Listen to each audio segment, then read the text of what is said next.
Bueno, ya están con nosotros, siéntense, por favor.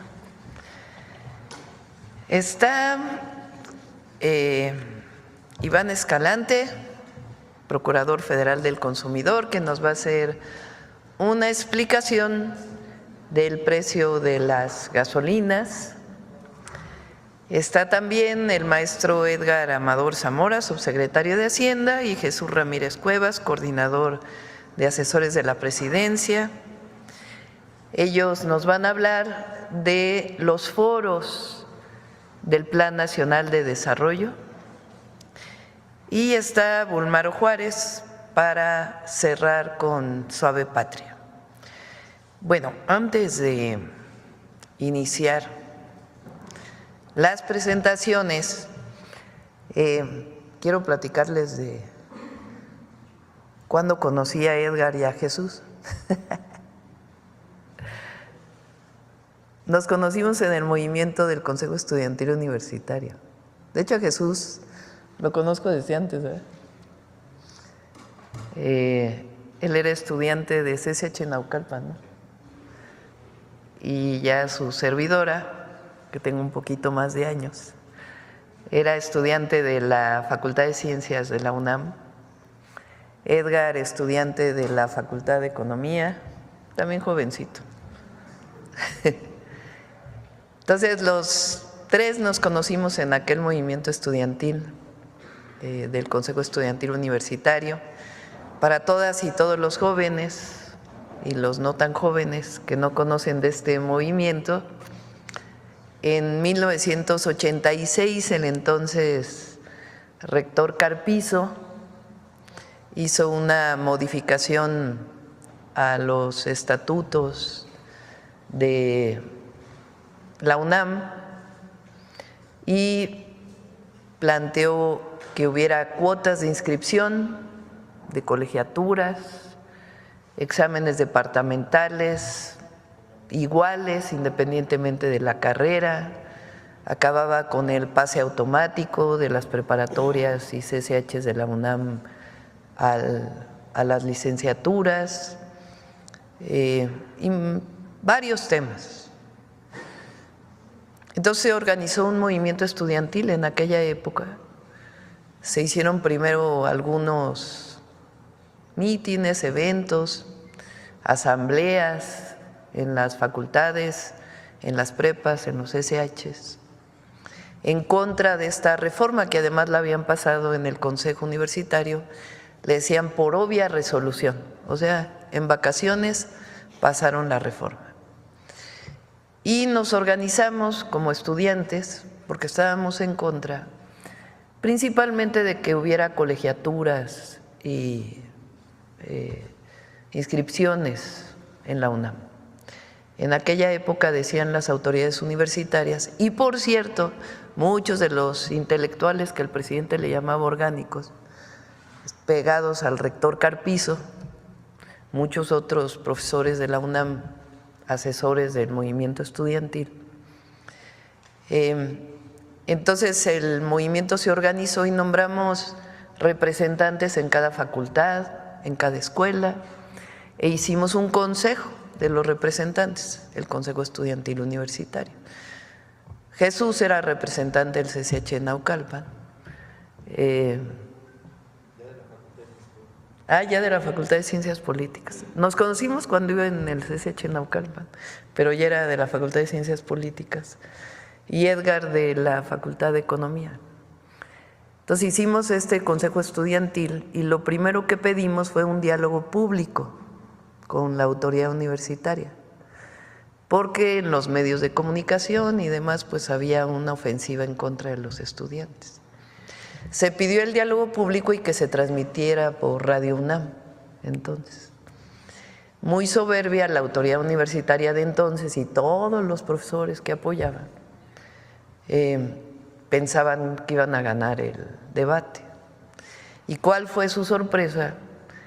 Que los estudiantes ganamos el debate, las y los estudiantes, con un argumento central: la educación no es una mercancía por la que se deba pagar, sobre todo cuando es pública, o cuando es pública, cuando es particular, pues tiene otra orientación y está bien que haya educación particular, pero el Estado tiene la obligación de proveer educación pública de calidad, gratuita, laica, como establece el artículo 3º constitucional.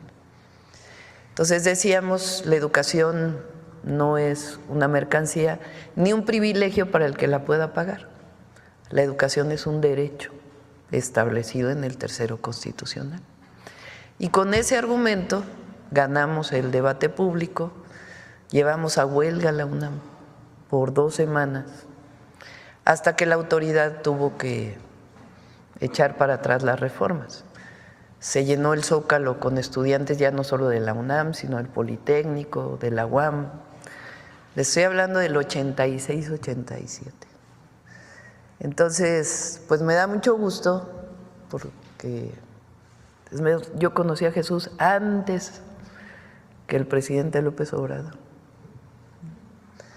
Entonces me da mucho gusto que sea el coordinador de asesores porque además de todo es un hombre pues muy culto, conocedor de la historia de México y que tiene muy fundados los principios de nuestro movimiento. Y bueno, Edgar pues hoy es el subsecretario del ramo de la HHH, Facultad de Economía de la UNAM. E Iván nos conocimos después porque es más joven, aunque no parece. No, no es cierto. Es mucho más joven. Iván estuvo conmigo con Iván nos conocimos en el 2006, cuando yo salí del gobierno de la ciudad, que era secretaria de Medio Ambiente, y el presidente López Obrador era jefe de gobierno. No, ya no era jefe de gobierno, ya había salido a la campaña, por ahí cuando estuvo la campaña esta tremenda de López Obrador, un peligro para México. Ya había yo terminado de construir, de coordinar la construcción, porque yo no los construí obviamente, la coordinación de la construcción de los segundos pisos, que era mi última tarea en el gobierno de la ciudad, y salí del gobierno a apoyar al presidente como vocera en los medios de comunicación. Entonces pues no había redes sociales ni como ahora, era pues prácticamente todo eran los medios masivos. Y el que me entrenó, hubo 2 personas que me entrenaron para salir a los medios, Iván Escalante y Rosa Isela Rodríguez, para que vean que pues tenemos muchos años de conocernos y estar en este gran movimiento de transformación del país. Bueno, Iván, adelante.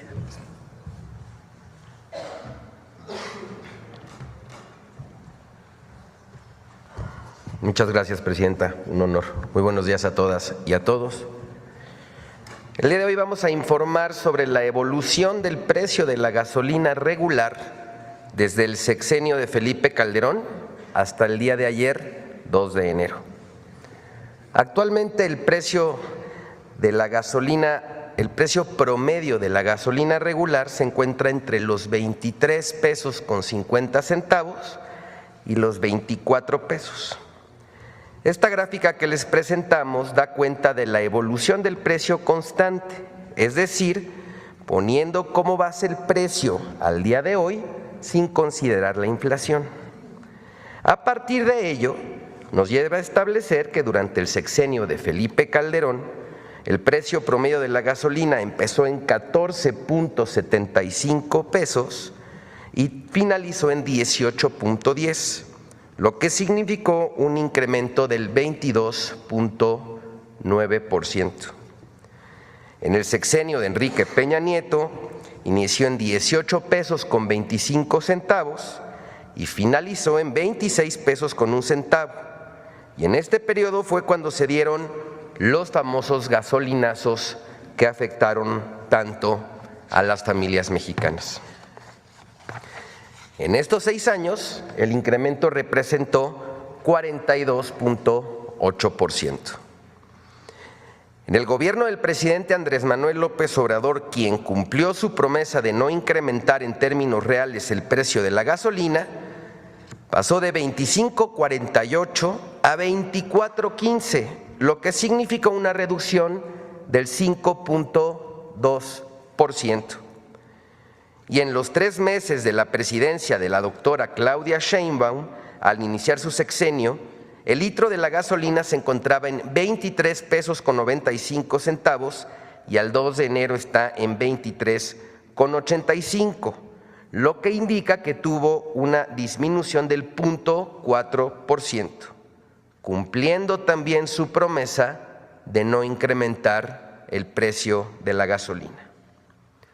Aquí un mensaje a todos y todas las y los panistas que aseguran que el grupo parlamentario de Morena se negó a limitar el precio de la gasolina por debajo de los 20 pesos, les decimos que mienten, pues no existe registro alguno sobre dicho señalamiento. En esta gráfica, que es muy clara, se nota que los responsables de los incrementos desmedidos de las gasolinas fueron durante los sexenios prianistas. Ahora bien, en la siguiente diapositiva se puede ver que los precios de las gasolinas se han mantenido por debajo de la inflación acumulada prácticamente desde octubre de 2019. Y por cierto, el comportamiento del precio del diésel en términos reales también ha disminuido en un 11.03% durante los sexenios del presidente López Obrador y la presidenta Claudia Sheinbaum, mientras que en el de Calderón se incrementó en un 57.6% y en el de Peña 40.3%. En la siguiente lámina se muestra el precio promedio de la gasolina en distintos países del mundo, destacando que nuestro combustible está por debajo del precio de países como Sudáfrica, España, Reino Unido, Alemania, Francia, Italia y Suiza. Informarle, Presidenta, a usted, al pueblo de México y a los medios de comunicación que a partir de la siguiente semana no solo vamos a estar poniéndole taches en las conferencias de prensa a las gasolineras que se pasan de listas con sus precios, sino que iremos físicamente a colgar unas lonas con este diseño para señalar a aquellos gasolineros que se vuelan la barda con lo que ganan a cada litro de gasolina. Aquí les mostramos un ejemplo de algunas gasolineras que están en este supuesto. La gasolinera Petroseven, ubicada en San Pedro Garza García, Nuevo León, le gana a cada litro de gasolina 4 pesos con 97 centavos. Y la gasolinera Móvil en Monterrey, también en Nuevo León, le gana 4 pesos con 75 a cada litro que vende. Vamos a estar revisando constantemente, siguiendo su instrucción, Presidenta, los precios de las gasolinas y denunciando a las empresas que se vuelan la barda. Muy buenos días a todas y a todos. Con permiso, Presidenta.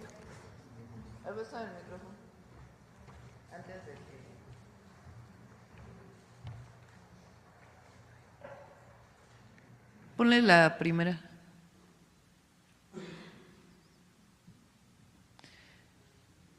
Esta gráfica lo que muestra es el precio de la gasolina, se llama a pesos constantes.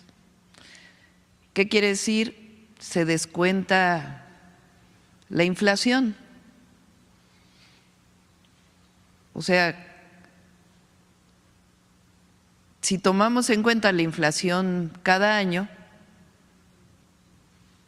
entonces habría una elevación del precio. Pero si consideramos lo que significaría el precio a los pesos, en este caso, del 2025, ¿cuánto valdría la gasolina en el 2018, en diciembre del 2018, si consideramos los pesos del 2025? Eso quiere decir los precios constantes. Entonces, si lo consideramos así, lo que vemos es que con estos pesos del 2025, la gasolina en la época del cierre de Peña Nieto estaba a 26 pesos. de pesos del 2025, considerando el porcentaje de la inflación. Entonces, lo que vemos aquí es que en términos reales la gasolina ha disminuido, cosa que no fue así en el periodo de Calderón, que subió 22.9%, y los famosos gasolinazos del periodo de Peña Nieto, que subió 42.8% en términos reales.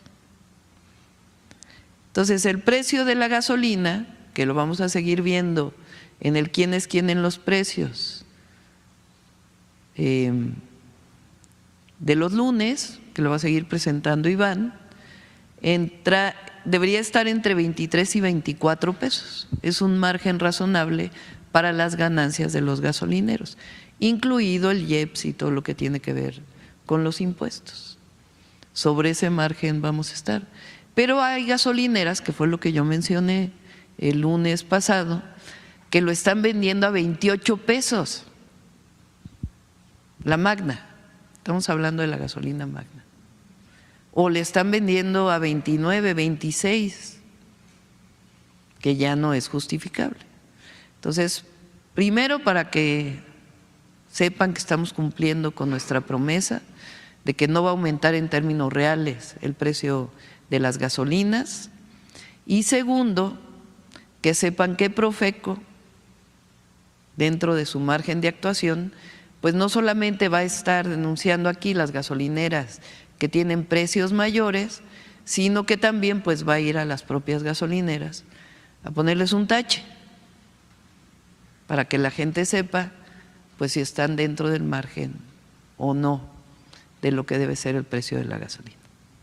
Bueno, esto es sobre este tema. Ahora sí, el Plan Nacional de Desarrollo. ¿Quién empieza, Edgar?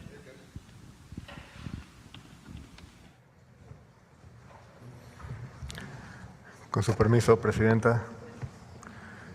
Buenos días a todos, a todas. Pues como la Presidenta hacía la crónica, ella ha sido nuestra líder desde que yo tenía 19 años. Ya me está echando de cabeza. Y lo sigue siendo, y lo seguirá haciendo. Si me permite, Presidenta, un poco de contexto que nos va a comunicar, digo, es una trama que comunica la introducción de la señora Presidenta con el tema del Plan Nacional de Desarrollo. El Plan Nacional de Desarrollo surge a partir de la Ley de Planeación promulgada en 1983. ¿Qué pasa en 1983? México está básicamente quebrado, ¿no? Había caído en moratoria su deuda externa en 1982, ¿no? Y el único que le prestaba eran los organismos financieros internacionales, el FMI, el Banco Mundial, ¿no? Y para ello se tuvo que firmar una carta de intención, ¿no? Una carta de intención donde México se obligaba a portarse bien en términos financieros. Y dentro de esa carta de intención existía el compromiso de liberalizar y de flexibilizar precios en la economía, los precios de las mercancías y los servicios. Y dentro de esas mercancías y precios que nos comprometimos como país a liberalizar estaba la educación, ¿no? Y dijeron, pues la educación es una mercancía más, vamos a subirle el precio, vamos a liberalizar el precio de la educación, ¿no? Hasta que llegaron con las cuotas de la Universidad Nacional en el 86, ¿no? Entonces, dentro de esa esquema de un país en una situación financieramente muy comprometida, es donde se da la promulgación de la Ley de Planeación, es donde se da el movimiento del Consejo Estudiantil Universitario en la Universidad Nacional y en otras universidades públicas, y digamos empieza un proceso de transformación que nos tiene por acá, ¿no? En este sentido, la instrucción de la Presidenta fue coordinarnos a la Secretaría de Hacienda con la Coordinación de Asesores de Jesús. Es un trabajo conjunto para llevar a cabo el Plan Nacional de Desarrollo. Si nos permiten, ¿en qué consiste? Y bueno, quizá al compañero de la guillotina le va a gustar la idea, es subvertir la ley de planeación y convertir el ejercicio del Plan Nacional de Desarrollo en un ejercicio democrático, ¿no? La idea es planeamos juntos, ¿no? ¿Qué es el Plan Nacional de Desarrollo? Es la guía del gobierno mexicano donde se definen las prioridades en materia económica, social y política durante el sexenio, ¿no? No nada más las económicas, también las sociales y políticas. La idea es bajar a presupuesto los compromisos del gobierno, de la administración, mediante la participación de toda la población en general. Organizaciones obreras, campesinas, la sociedad civil, pueblos originarios, instituciones académicas, organismos empresariales, jóvenes, mujeres, personas adultas mayores, personas con discapacidad. ¿Cómo bajamos estas consultas, esta participación de la sociedad a los ejes presupuestales? Mediante dos metodologías. La primera es unos ejes generales. Si ponemos la siguiente, por favor. Tenemos estos 4 ejes generales en donde estamos aterrizando, y aquí el documento semilla del Plan Nacional de Desarrollo son los 100 compromisos de la presidenta a través de las 14 repúblicas en donde están contenidos estos 100 compromisos. Estas 14 repúblicas van a estar acomodados en estos 4 ejes generales. El primero es gobernanza con justicia y participación ciudadana, integradas por 2 de las repúblicas. El siguiente eje, desarrollo con bienestar y humanismo, que integra a 5 de las repúblicas contenidas en los documentos de los 100 puntos.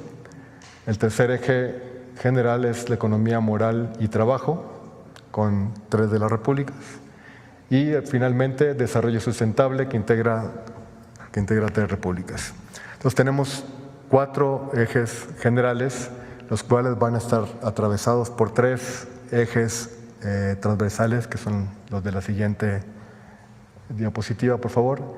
Igualdad sustantiva y derecho a las mujeres, que es la que incluye la última de las repúblicas. Innovación pública para el desarrollo tecnológico, la creación de la Agencia de Transformación Digital y Telecomunicaciones, y el derecho de las comunidades indígenas y afromexicanas a partir de la reforma constitucional. Estos 3 ejes son transversales, van a ser comunes a los 4 ejes generales, y ahí vamos a plantear no nada más los 100 puntos que recogen el planteamiento de la presidenta a partir de su recorrido por el país, sino que a través de los foros, y le dejo la palabra a Jesús, vamos a pedir, a incentivar, a animar la participación de la sociedad y de todos los grupos activos para que enriquezcan el documento y configurar el Plan Nacional de Desarrollo, que acabará aterrizado en ejes y partidas presupuestales. Le dejo la palabra a Jesús, con su permiso. Sienta. Con permiso, presidenta. Un saludo, un buen día. Es un honor estar aquí en la Mañana del Pueblo. Bueno, como bien explicaba Edgar, subsecretario de Hacienda, pues el Plan Nacional de Desarrollo surge como un mandato constitucional, originariamente promovido por lo que nos explica hoy, presentando la carta de intención, que se las vamos a compartir, como los gobiernos neoliberales, su planeación no era con el pueblo de México, no era en el Congreso, era con los organismos financieros internacionales. En esa carta de intención establece el gobierno de México en el 83 que todos los planes, todas las propuestas, toda su política pública iba a ser consultada con los organismos financieros para ser aprobada. Ahora ya no es así. Ahora, bueno, de acuerdo al artículo 26 constitucional, la planeación del gobierno debe ser democrática, como bien explicaba Edgar, con la participación de todos los sectores, el sector privado, el sector social, el sector público, obreros, campesinos, indígenas, hombres, personas del norte, personas del sur, gente urbana, gente rural. La idea es que participe toda la población. Hay que considerar que el artículo 26 está dentro de en el capitulado de la Constitución en lo que son los derechos humanos. Entonces, está considerada la participación democrática de planeación como un derecho del pueblo, como un derecho de los ciudadanos. Por eso es tan importante la convocatoria a este Plan Nacional de Desarrollo, porque se trata de completar la otra fase de la transformación. Se han transformado las instituciones, se ha transformado el Poder Ejecutivo, el Poder Legislativo, y ahora vamos a la transformación del Poder Judicial. Pero necesitamos la otra parte, el otro pilar de la transformación, que es la participación de la sociedad. Entonces, es por eso importante esta convocatoria en la que pues la planeación democrática, siendo un derecho, ahora se abre la posibilidad, como está normado por los tiempos de la ley, de la Constitución, el Plan Nacional de Desarrollo hay que entregarlo a finales de febrero. Bien explicaba Edgar que una parte es, digamos, toda la parte del presupuesto, los planes, digamos, a largo plazo, todo lo que, las obras de infraestructura, en fin, todo lo que es la planeación. Pero por el otro lado, pues la participación, y como tenemos poco tiempo, los foros pues van a ser en las primeras 2 semanas de enero para permitir la participación, pero al mismo tiempo tener tiempo de integrar el documento de manera adecuada con todo lo que técnicamente se requiere, presupuestos, indicadores de desempeño, indicadores de resultados, de tal manera que pueda ser tangible al final, poder evaluar si se cumplió la palabra, si lo que se estaba planeado se pudo alcanzar, y tanto para la propia administración pública, el Estado, que por Constitución debe tener la rectoría de la economía y del país, y la sociedad como para que califique, evalúe y tome sus propias conclusiones. Este Plan Nacional de Desarrollo, si puede pasar la siguiente, por favor, la que sigue. Solo para entender el marco de este Plan Nacional de Desarrollo, el que se va de 2025 al 2030, pues tiene varios componentes. Uno, tenemos que pensar que es la continuación de la transformación iniciada en el 2018. Entonces, tiene que mantener el rumbo del cambio en favor del pueblo de México, y por eso un elemento central son los principios en los que está basado esta transformación: la prosperidad compartida, que no puede haber un gobierno rico con pueblo pobre, que los y las gobernantes deben ser honrados y buenos, que la democracia es el gobierno del pueblo, por el pueblo y para el pueblo, que está prohibido prohibir, el desarrollo y el bienestar con cuidado del medio ambiente, que debe haber una igualdad sustantiva de género, pero también cultural y social. México es un país soberano, independiente y democrático.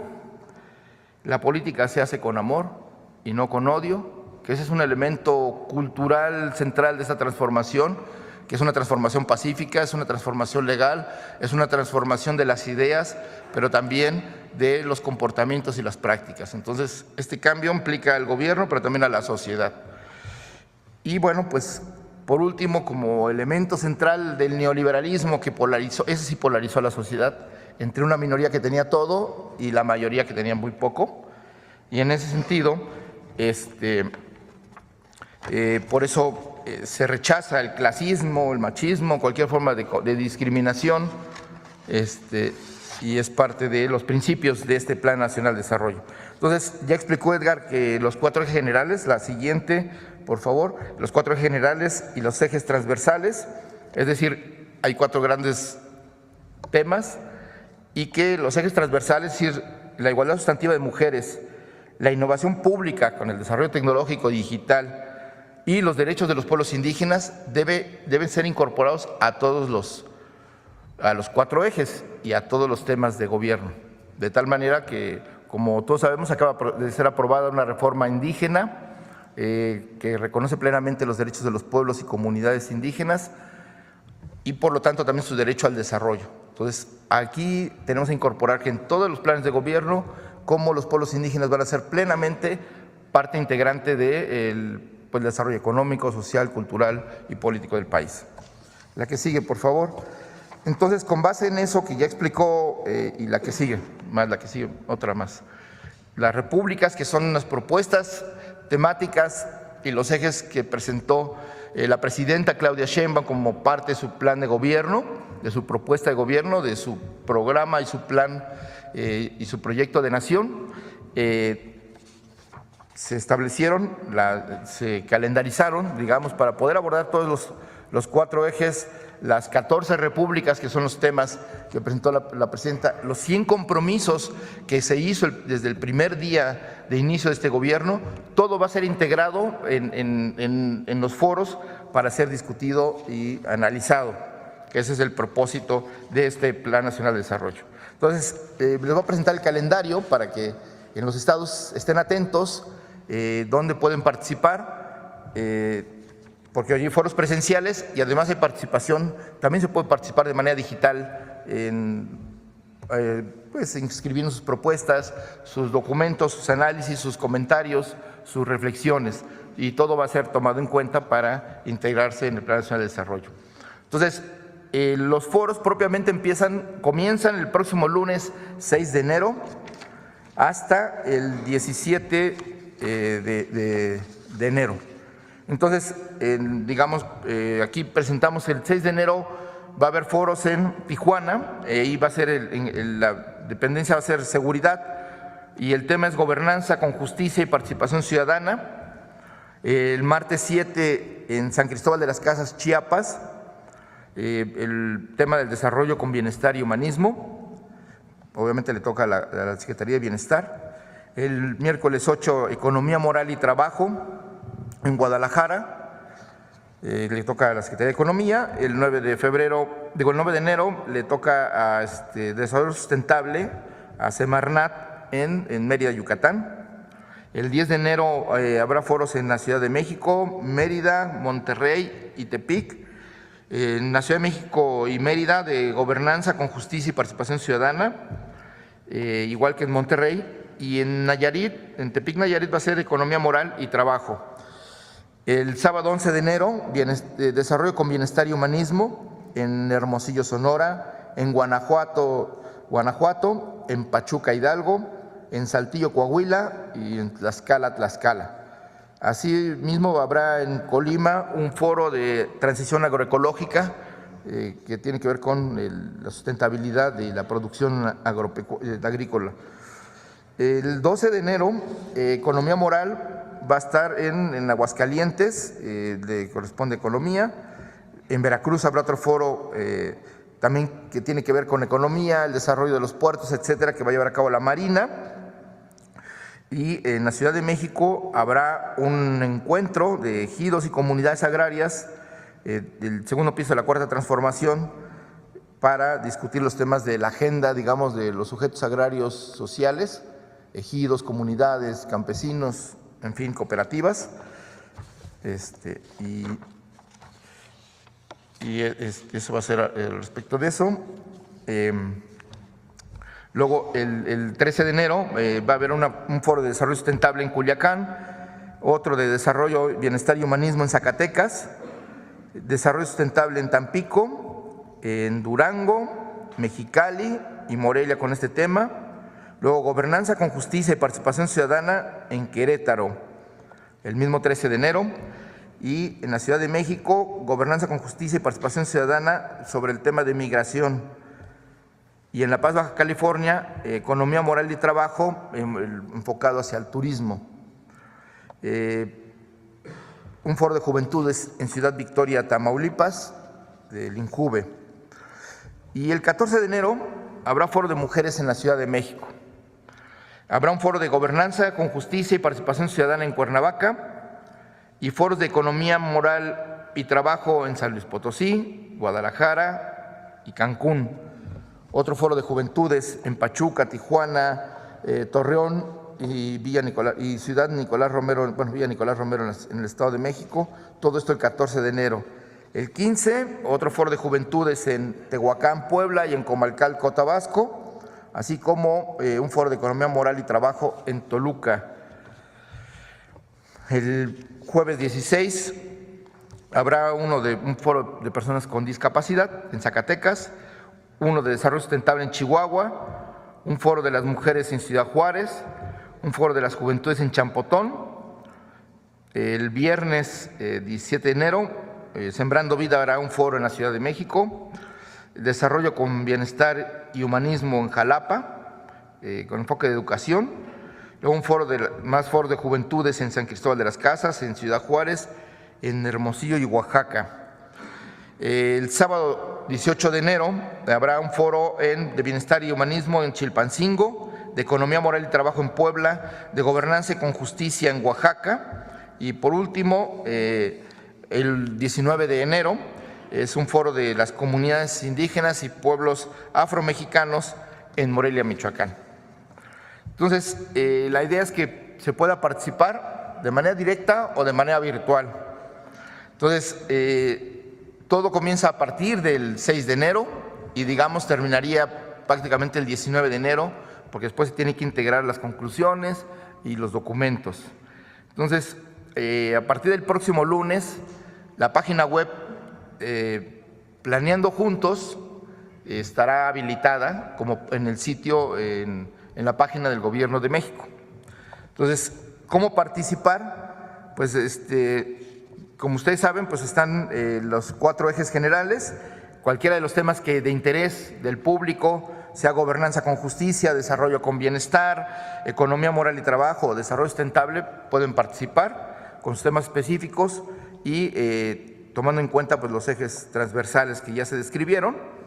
Entonces, ¿cómo pueden participar? Aquí está establecido, digamos, una plantilla de cómo integrar, ¿no? Por ejemplo, dice, describe tu propuesta, o sea, si un ciudadano, un grupo de ciudadanos, una organización, un sindicato, en fin, tengan una propuesta, tienen que describir su propuesta de manera muy puntual. Por ejemplo, aquí habla de expandir las estancias para el cuidado de personas de adultos mayores, ¿no? Que es la propuesta hipotética que se presenta aquí. Entonces, en pocas palabras, ¿qué acciones o recursos necesita el gobierno para llevar a cabo esta propuesta? Entonces, ya uno pone ejemplos o sus propuestas mismas. Y aquí dice, bueno, construir más centros de salud, capacitar a los jóvenes para empleos técnicos, otorgar estímulos en proyectos agrícolas, ampliar las rutas de transporte público, etcétera, ¿no? Medidas concretas que la gente piense para mejorar su condición de vida o para resolver un problema social colectivo, ¿no? Y entonces, al final, en esta inscripción de las propuestas, también, en pocas palabras, cuáles son las expectativas que tiene el ciudadano, qué resultados espera de la propuesta y cómo podrás comprobar que está funcionando, ¿no? O sea, cuáles son los elementos que hay que tomar en cuenta para saber si esto va funcionando y si logra las metas y los objetivos que se propone la propuesta. De tal manera que no solo es la planeación, sino también la evaluación. Entonces, el Plan Nacional de Desarrollo incluye esta parte de participación democrática, pero también la evaluación. Y como todo está, digamos, en línea, todo está accesible a la gente, pues la gente puede darle seguimiento a los temas para que en sus regiones, en sus lugares, en los temas de interés, pues poder saber qué está haciendo el gobierno, qué están haciendo las dependencias, qué están haciendo los congresos cuando toca al Poder Legislativo tomar decisiones, qué está haciendo el Poder Judicial ahora que está en proceso de transformación, cuando le toca tomar también parte de los procesos de cambio, ¿no? Entonces, por último, me gustaría señalar que a partir del lunes se pueden inscribir, la siguiente por favor, en la página de internet del Plan Nacional de Desarrollo, de Planeemos Juntos, y bueno, pues ahí están todos los documentos, las bases constitucionales, las propuestas, y ahí pues ahí se van todos los insumos necesarios, cuáles son las convocatorias de los foros, cuáles son los temas a discutir, cuáles son, digamos, todos los elementos que se requieren para participar. Ahí van a estar en esta página, que será parte de un micrositio de la página del Gobierno de México. Pues ahí yo lo dejaría, solo decir al final que es un gusto grande presentar este Proyecto Nacional de Desarrollo, escuchando a la presidenta hablando de un movimiento histórico, por decirlo así, estudiantil, que fue el primer movimiento que se opuso de manera directa, pero además triunfó frente a los propósitos privatizadores del neoliberalismo, que pensaba que todos los bienes públicos, todos los servicios, todos los derechos podían ser privatizados para funcionar mejor. Ya después de 36 años vimos que ese no era el camino y por eso estamos en otra senda donde el sujeto principal es el pueblo de México y por eso esta invitación a participar, a pensar qué país queremos, cómo lo podemos construir juntos, sector social, sector privado, sector público y pues todas las regiones del país que por primera vez están siendo tomadas en cuenta en planeación, en desarrollo, en proyectos económicos, en proyectos de infraestructura y por supuesto y sobre todo los derechos de la gente, ¿no? Los derechos sociales. Entonces, pues una invitación a que este país es democrático pensando que la democracia no es solo la elección de autoridades del Poder Ejecutivo, de representantes en el Poder Legislativo y ahora de jueces, magistrados y ministros, sino también, y como lo describe el artículo 3 constitucional, la democracia debe ser un modo de vida. Debemos acostumbrarnos a que la democracia debe ser la forma en cómo debemos convivir, no solo gobernantes y gobernados, sino también entre la misma sociedad. Entonces, lo que dice el artículo 3 constitucional es que la democracia debe ser un sistema de vida que procure el mejoramiento constante de su pueblo. Y eso es lo que esta cuarta transformación, este gobierno se propone, está llevando a cabo y que, bueno, en este Plan Nacional de Desarrollo queremos que la gente también participe y proponga y dé seguimiento a la labor del gobierno, que es finalmente también una escuela de formación política, una escuela ciudadana, una forma de fortalecer nuestra democracia. Muchísimas gracias. Buen día. Muchas gracias. Un anuncio más. Hoy anuncio que a partir del lunes el ingeniero y profesor universitario, exgobernador de Veracruz, Cuitláhuac García, se incorpora como director de Cenegas a partir del próximo lunes. Poca gente conoce que Cuitláhuac es un ingeniero mecánico electricista por la Universidad Veracruzana, muy buen ingeniero. Él estaba estudiando su doctorado fuera y tomó la decisión en el 2006, si no me equivoco, o en el 12, hablando ahora sí de edades, de dejar el doctorado para venir a luchar por la transformación de México.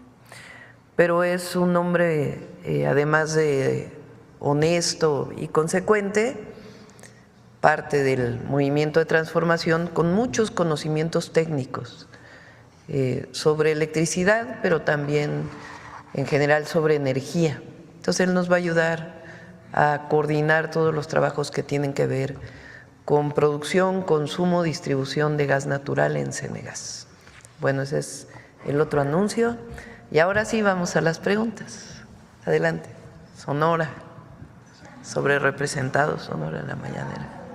¿Qué tal, Presidenta? Muy buenos días. Desearle